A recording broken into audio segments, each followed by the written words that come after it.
Today I am taking a look at the PolyBrute from Arturia. I have the Noir edition in front of me. I've only had it in the studio for a couple days at this point, actually 2 days specifically, and it's very new to me still, so this is definitely a first impressions. This isn't a full review, just a first impressions. I read some stuff online from it being not really that warm, to the quality control not being that good, to the keyboard not being good, all this stuff, and I was concerned to say the least because it is an expensive keyboard. But so far, I am really loving this thing. It's got character.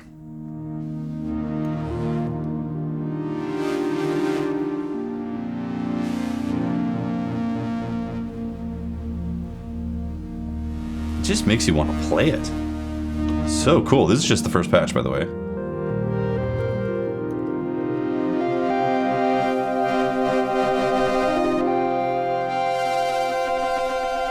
I don't know if the strip does anything for this first patch. So it's an analog poly, right? Big deal, a lot of analog polys out there. The big headline feature for me is this morph ability. And it's basically, each preset has 2 presets in it. So you have an A preset and then a B preset that you can morph back and forth between. And then the morph A can switch to that. So you can switch this to morph and then begin to just whip back and forth between those presets. Now, it's not a complete A preset, B preset. There is some things that do get shared, like the mod points and all that. I read in the manual that the mod points cannot be swapped to different points between A and B. They do have to share the same slots. You also can't change effects. They have to be the same effects, but you can change the parameters of the effects. And I believe the sequence as well. Again, I've only had it for a couple days. I'm still learning it. So yeah, let's talk about it. The presets, I think, sound pretty freaking awesome. And I like this layout too. I like the clicking on the buttons to go through stuff. This is the second preset, cassette RFI. I do have a sustain pedal hooked up, or a hold. You'll see this hold button light up. That's my foot triggering that, so. Aftertouch feels pretty good.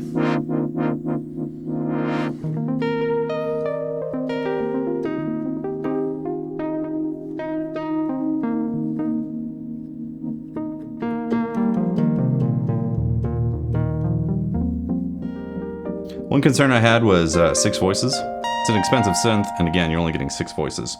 Not that other expensive synths don't exist, or there are other expensive synths that are just 6 voices, like the Prophet 6, OB6. But I was concerned about it, and so far, it just feels like really tasteful voice stealing. It feels natural. Obviously it's natural because it's stealing voices, but it just feels good. It doesn't take me out of the performance. It just feels like, oh yeah. In a way, it's kind of like 6 strings on a guitar, you know? We don't really complain about polyphony on a guitar. Of course, you could play a 7-string or 8-string guitar, but typical guitar is just 6 voices. And people do just fine with that. Yeah, this preset sounds awesome. So another concern I had was how difficult it would be to program, because, you look at it and on the first blush, it's like, looks pretty complex. But after getting it in front of me and doing stuff and also using the mod matrix, this is surprisingly easy to program and make very complex things fast. I think that's like one of the biggest selling features in my opinion. Again, because you have the morph A and B, you basically have this ability to create 2 completely different sounding patches, and obviously the same mod points. There's a few restrictions there, but it's basically 2 different patches, and then you can effortlessly morph between the 2 in a very highly expressionistic way, because you're using your fingers for it. So I'll go morph on here.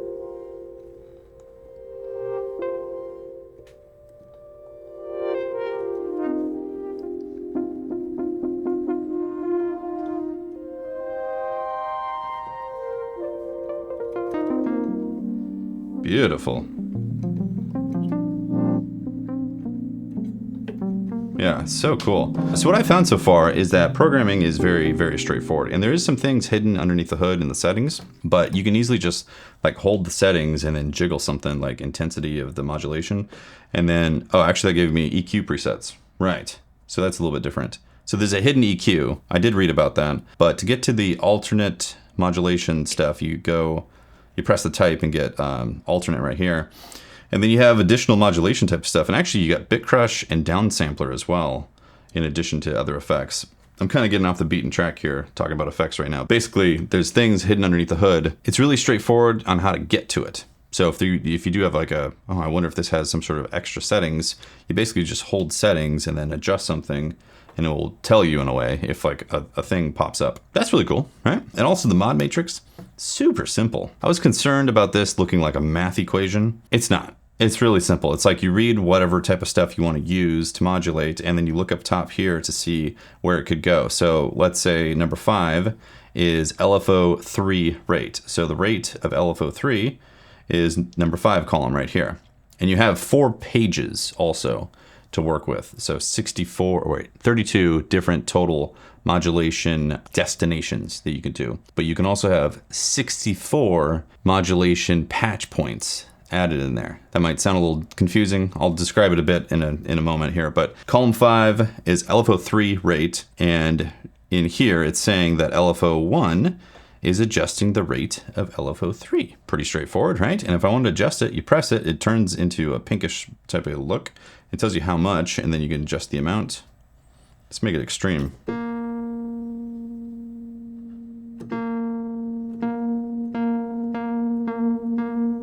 LFO3 is adjusting the pitch and the VCA. So that's why it's relatively subtle on there. But one of my concerns was how difficult it was going to be to make patches, and if it was going to be fun. It's very fun. I really like it. Very, very fun. The stereo knob right here, man, I wish more synths had this. This is so nice being able to sweep the stereo knob.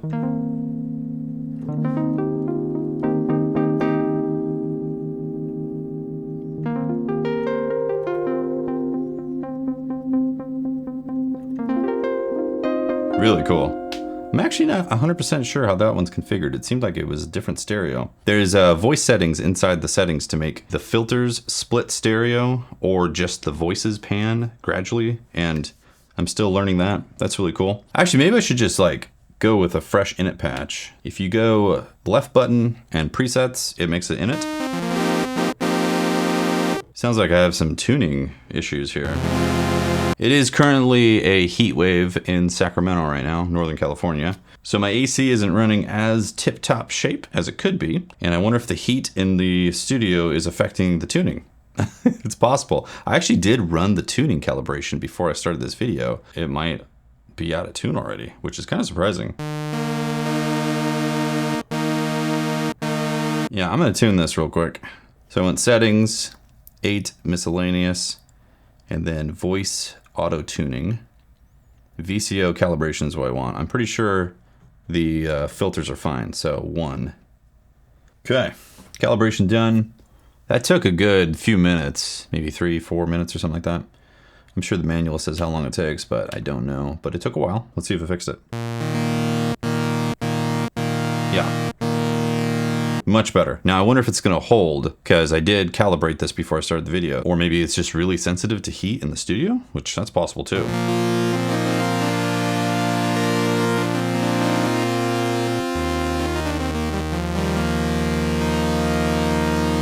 Awesome. So, you know, it's an analog poly. It sounds like an analog poly.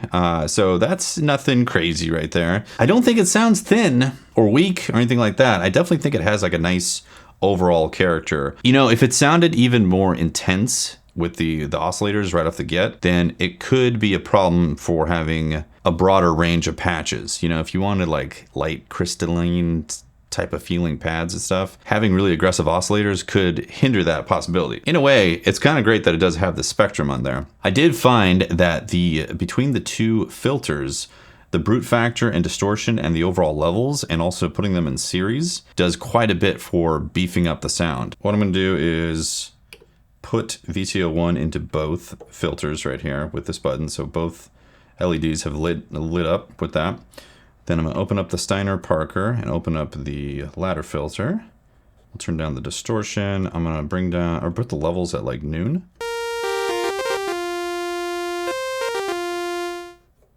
So what I just learned right here, because again, I'm still learning the synth, is that you have to put VCO1 into the Steiner first in series to get both of these. So I open this up, close this down. It's still coming in here full. I don't think it would be the case if I did this. Let me see. Yeah, nothing right here, but getting it right here. I'm not sure if it's a setting where it's always the Steiner and then into the ladder filter. Probably, maybe, I don't know. If you're enjoying this content and want to help out the channel beyond a standard like and subscribe, consider using our affiliate links below. Our affiliate of choice is Zounds, and if you buy anything from cables all the way up to a PolyBrute, we get a cut and it helps out the channel. So thank you very much if you do that. And if you want to go beyond that, you could also consider our Patreon, and we also have a website with sample packs available. As always, thank you so much for the support, regardless of what level it is. Anyways, back to getting some beef and girth. So I'm gonna go VCO1 Steiner only, like this, and then it's gonna chain via series into the ladder. Let's open up the Steiner and the ladder. And then I'm gonna put brute factor in. Increase the Steiner.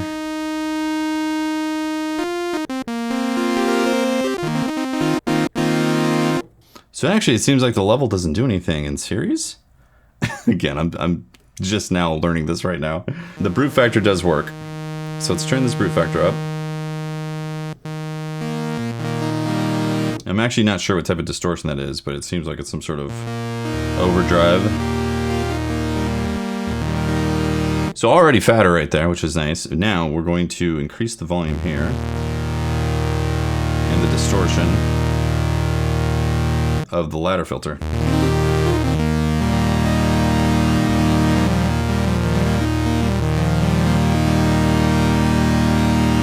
Awesome.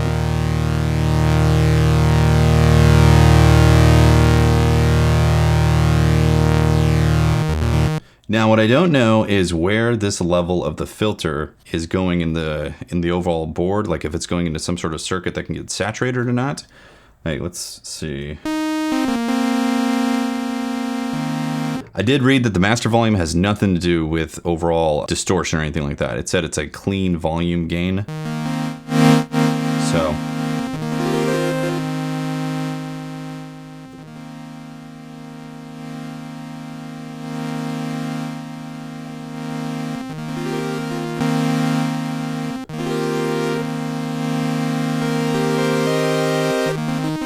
we have a master cutoff, which is cool, to control both filters. But you know what I really do like is having this ability to bring the Steiner down, give it resonance.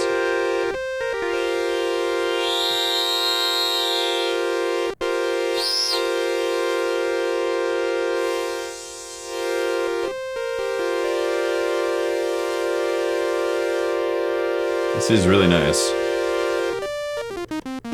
Let's adjust the VCF envelope here as well. We'll give it a short decay with a pretty... Actually, we'll drop the sustain completely.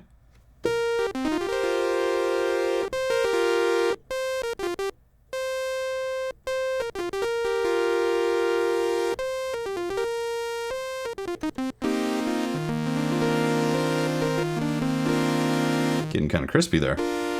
Now, beef this up.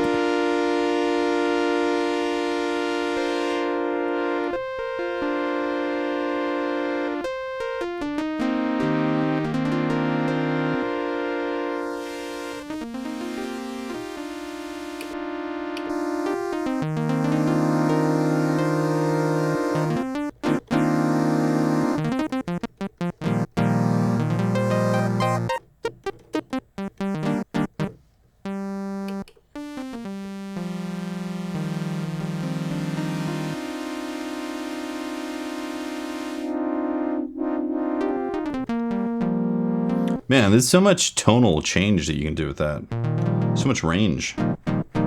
With this combo of being able to go series or parallel with the filters. Really cool. So just to illustrate how easy it is to do mods, we're going to take the cutoff of the Steiner and modulate it with the LFO. Pretty simple, right? So is that already in here? No. We need to take an empty one. We can take slot number 4. We hold it and then adjust the cutoff, and then boom, Steiner cutoff, just like that. Now we need LFO1 to go to slot 4 and adjust some upwards. Yeah. Very cool. How fast can it go?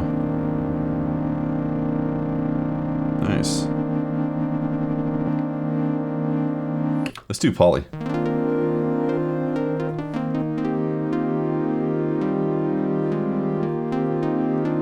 gonna adjust the rate of LFO1 with another LFO as well. Let's say LFO2 with the LFO1 rate.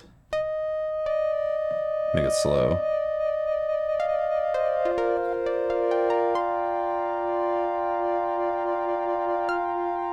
Nice.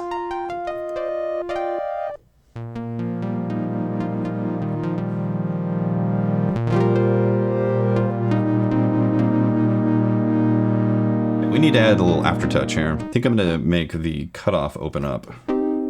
So bring down the master cutoff a bit. And then we'll make aftertouch, open that up. Aftertouch is I right here, and we need the master cutoff as a modulation destination. So we'll hold 6, adjust this, go over to aftertouch, and then increase this a bit. Whoops, amount. That's what I forgot.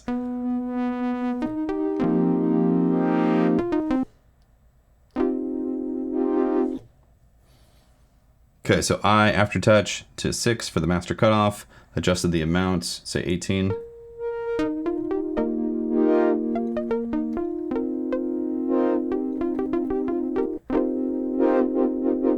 think we'll bring in a little release.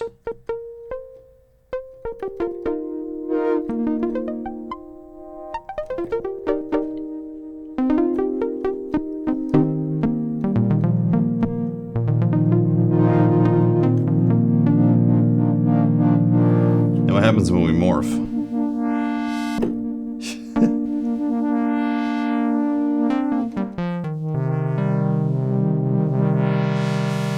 Morph A is what we've been working with here, or A of the preset. And if we go over to B, it's just, you know, it's an INIT preset right there. Now what's interesting is how you edit either A or B, it's completely dependent on where the morph knob is. That was one thing that I wasn't sure. I was like, well, how do you get A or B parts edited and all that? And it's literally just sweep the morph knob, and then whatever you start editing, wherever it's at, it starts calculating both presets depending on where you're at. So if you're all the way on A, you're only editing A. If you're at noon, you're editing both equally. And if you're on B, then you're editing B exclusively. For instance, let's crank the release. And let's actually go to triangle. Is that triangle?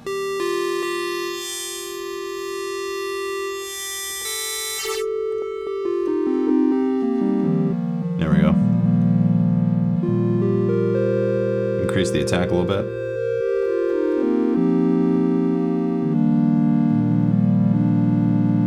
Now we will drop the master cutoff, increase the resonance of the Steiner, give a little Brute factor. Actually, yeah, right there.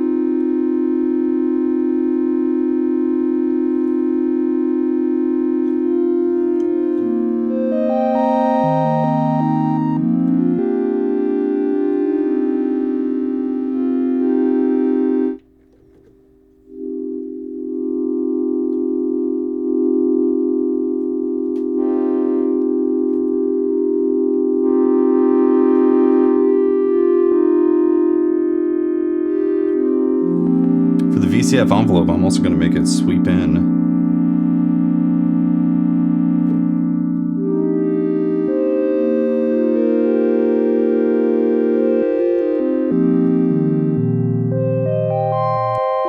Also the stereo, I'm going to bring this open. Okay, so now A and B. So let's see what happens.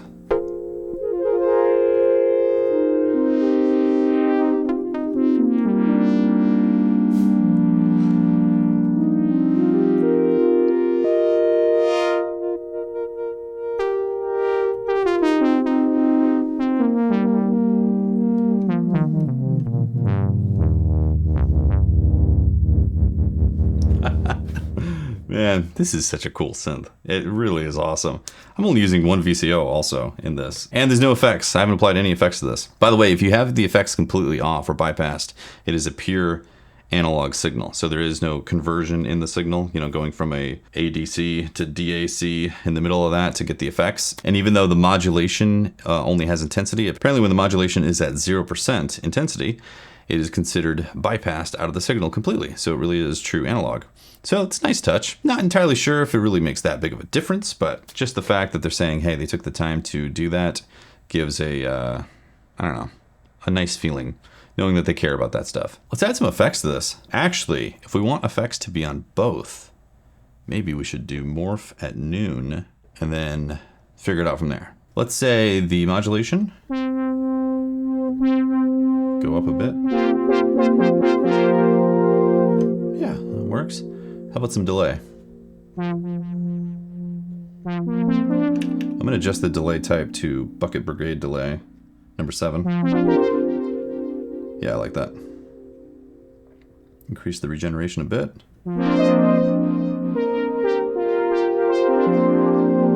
Oh, you know what I just realized? Wow, this makes so much sense. The 2 rings that are happening are telling you A and B. I didn't realize that. I thought it was telling me where things were in terms of where the preset was, but I'm now realizing it's actually telling me where the both A and B lie. That's really cool. We'll put the delay down. We'll give it a little bit of reverb as well. Maybe make the time pretty high.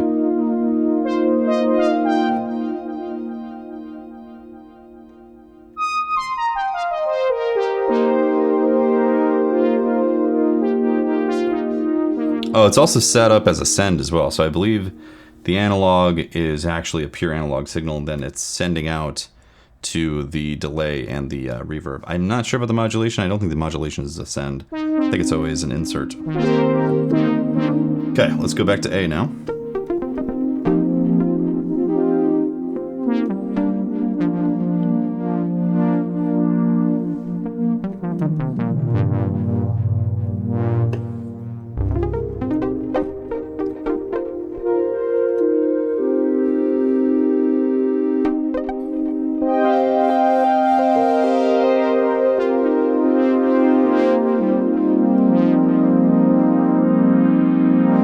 I think I'm gonna make morph Z, or the depth, pushing in, both delay and reverb send levels. How do we do that? Let's see, let's go mods on here, and we have actually slots for 2. I think that works out. So 7 will make the delay send, FX send, and then reverb, it will be number 8, right there. So then Z, right here, can be both of these. So we'll go Z, we'll bump it up, say 35, and 35.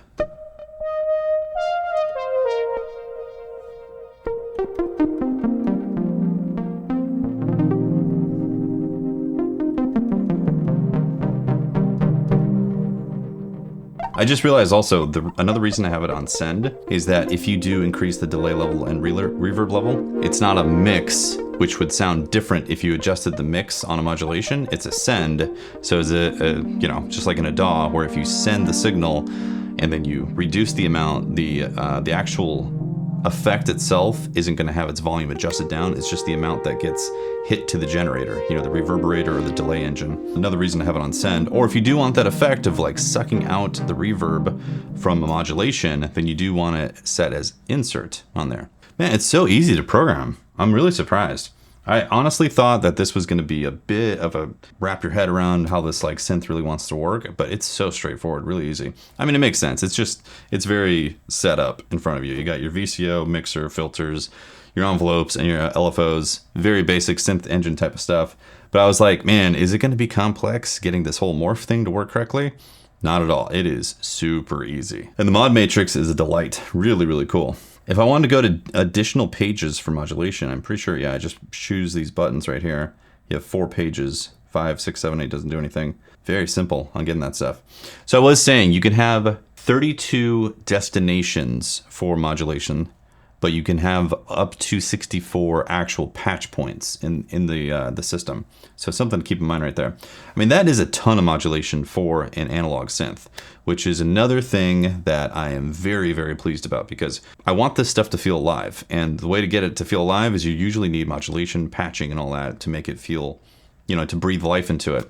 And this whole morph pad and the ribbon and like the way the aftertouch feels and all that, yeah, it really has a lot of expression to it. So I'm very pleased with this so far. Again, it's only the second day. Could be honeymoon phase. Absolutely, I'm willing to admit that. And also, the keyboard isn't the best. Yes, that is definitely true. But it's not as bad as I thought it was going to be. Originally, when I was reading people talk about it, I was like, oh boy, this is going to be a rough keyboard. I think the MPC Key 61 keyboard is worse than this keyboard. I think my Summit keyboard is slightly better, and the Fatar, like modal electronics type of keyboards, those are definitely better. But overall though, it's very useful. I like it. It does kind of have a gushiness to it, so that might be something that you don't like. But really, it's not as bad as I thought it was going to be. Like, I was expecting a cheap feeling keyboard, and I wouldn't call it cheap. I wouldn't call it super high end, but I also wouldn't call it cheap. The Juno X definitely is a better keyboard. Anyways, this isn't like a full-on review. I'm just giving my first impressions, thoughts on the synth, because I'm very excited to have it in the studio. I don't know if you can tell. Let's save this patch. How do we do that? Save. Snapshot added. Okay. Maybe I hold save? Okay, yeah. And it wants to call it INIT, which is not. And this would overwrite this patch, which I really like. I don't want to do that. Let's go to page 8. And here. Did I just lose it? Let's hit save.